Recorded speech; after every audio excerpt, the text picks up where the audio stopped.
नमस्कार दोस्तों, आपका हमारे YouTube चैनल में स्वागत है। आज फिर हम आपके लिए एक ज्ञानवर्धक, रोचक और प्रेरणादायक कहानी लेके आए हैं। इस कहानी को अंत तक जरूर सुने और यदि आप हमारे चैनल पर नए हैं तो चैनल को सब्सक्राइब जरूर करें और बेल आइकन दबाना मत भूलें ताकि आपको आने वाली हर वीडियो का नोटिफिकेशन सबसे पहले मिलता रहे। तो प्यारे दर्शकों, आइए कहानी शुरू करते हैं। एक बार एक गरीब बालक था और वह बालक अनाथ था। उसके माता पिता दोनों गुजर गए थे। वह बालक अकेला, अनाथ, आवारा ऐसे ही घूमता रहता था। घूमते घूमते एक दिन वह बालक एक संत के आश्रम में आया और बोला, गुरुजी, आप सबका ध्यान रखते हैं, मेरा इस दुनिया में कोई नहीं है, क्या मैं यहाँ आपके आश्रम में रह सकता हूँ? बालक की बात सुनकर संत महात्मा बोले, बेटा, तुम्हारा नाम क्या है? बालक ने कहा, मेरा कोई नाम नहीं है, ना ही मैंने अपने मम्मी पापा को देखा अच्छे से और ना ही मुझे मेरा नाम पता है क्या है। तब संत ने उस बालक का नाम रामदास रख दिया और बोले कि अब तुम यही आश्रम में रहना, अब तुम्हें सब रामदास कह के बुलाएंगे। रामदास वही रहने लगा और आश्रम के सारे काम भी करने लगा। उस समय संत की आयु 80 वर्ष की हो चुकी थी। एक दिन वह अपने शिष्यों से बोला कि मुझे तीर्थ यात्रा पर जाना है, क्या तुम में से कोई मेरे साथ चलेगा और कौन इस आश्रम में रुकेगा? संत की बात सुनकर सारे शिष्य बोले कि हम आपके साथ चलेंगे, क्योंकि उनको पता था कि यहाँ आश्रम में रुकेंगे तो सारा काम करना पड़ेगा। इसलिए सभी शिष्य बोले कि हम तो आपके साथ तीर्थ यात्रा पर चलेंगे। और यह देखकर संत सोच में पड़ गए कि किसे साथ लेकर जाऊं और किसे नहीं, क्योंकि आश्रम पर किसी का रुकना भी जरूरी है। बालक रामदास संत के पास आया और बोला, गुरुजी, अगर आपको ठीक लगे तो मैं यहीं आश्रम में रुक जाता हूँ। संत ने कहा, ठीक है, पर तुझे यहाँ काम करना पड़ेगा। आश्रम की साफ सफाई में भले ही कमी रह जाए, लेकिन प्रभु राम जी की सेवा में कोई कमी मत रखना। रामदास ने संत से कहा, गुरुजी, मुझे तो प्रभु राम जी की सेवा करनी नहीं आती, आप बता दीजिए कि प्रभु राम जी की सेवा कैसे करनी है, फिर मैं वही कर दूंगा जैसा आप कहोगे। संत रामदास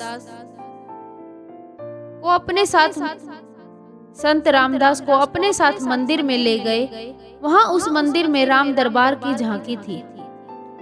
प्रभु श्री राम जी, सीता जी, लक्ष्मण जी और हनुमान जी थे।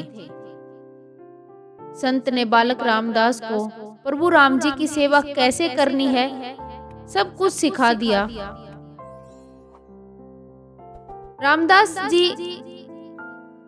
रामदास ने गुरु जी से कहा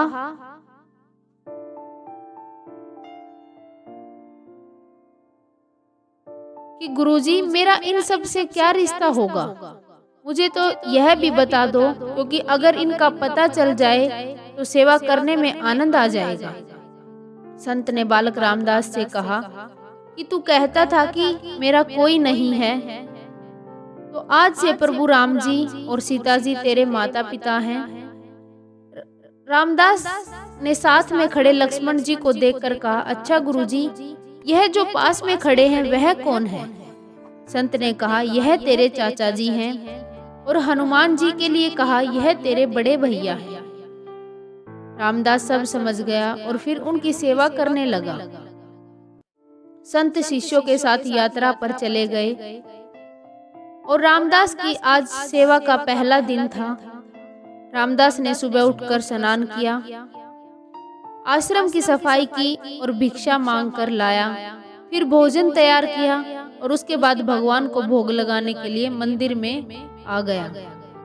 रामदास ने श्री राम, सीता, लक्ष्मण और हनुमान जी के आगे एक एक थाली रख दी और बोला, अब पहले आप सभी खाओ, फिर मैं खाऊंगा। रामदास को लगा कि सच में भगवान बैठकर खाएंगे, पर बहुत देर हो गई। रोटी जैसे रखी थी वैसे की वैसी ही रखी हुई थी। तब बालक रामदास ने सोचा, शायद हमारा नया नया रिश्ता बना है, इसलिए सब संकोच कर रहे हैं। रामदास ने पर्दा लगा दिया।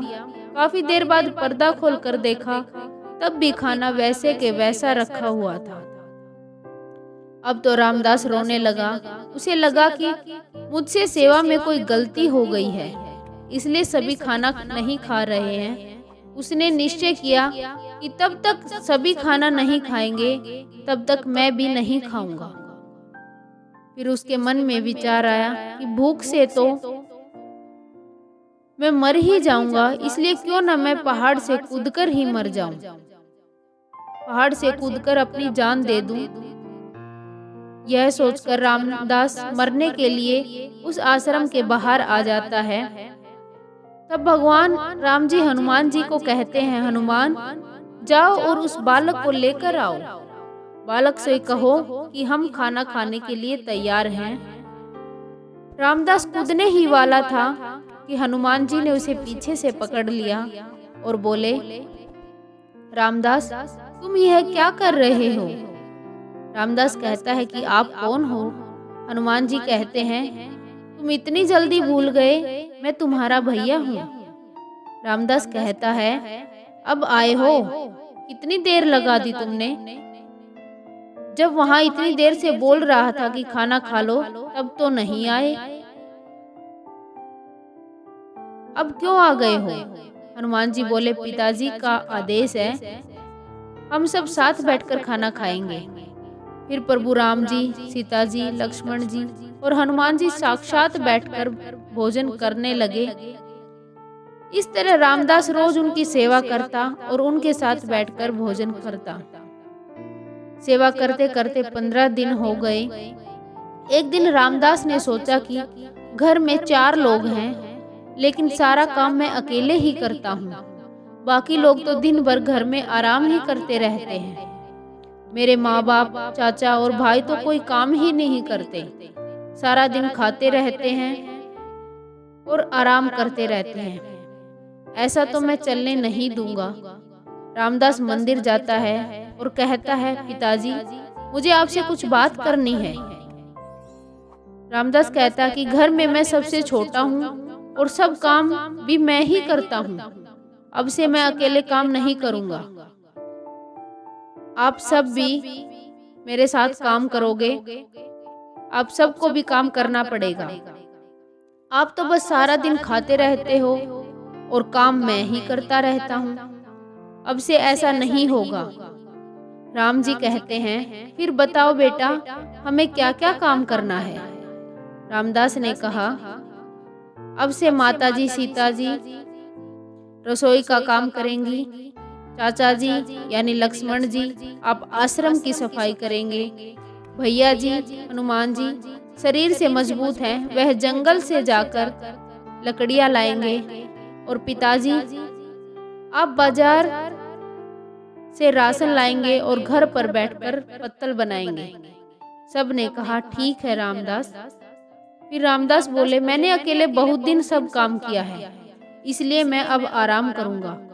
अब सभी साथ मिलकर काम करते हुए एक परिवार की तरह सब साथ रहने लगे।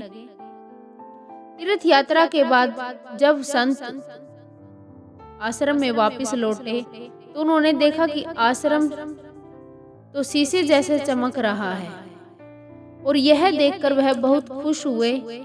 और फिर मंदिर में गए और देखा कि मंदिर में प्रतिमाएं यानी सारी मूर्तियां ही गायब हैं। संत ने सोचा कहीं रामदास ने सारी मूर्तियां बेच तो नहीं दी। संत ने रामदास को बुलाया और पूछा, सारे भगवान कहाँ चले गए? रामदास भी अकड़ कर बोले कि मुझे क्या पता।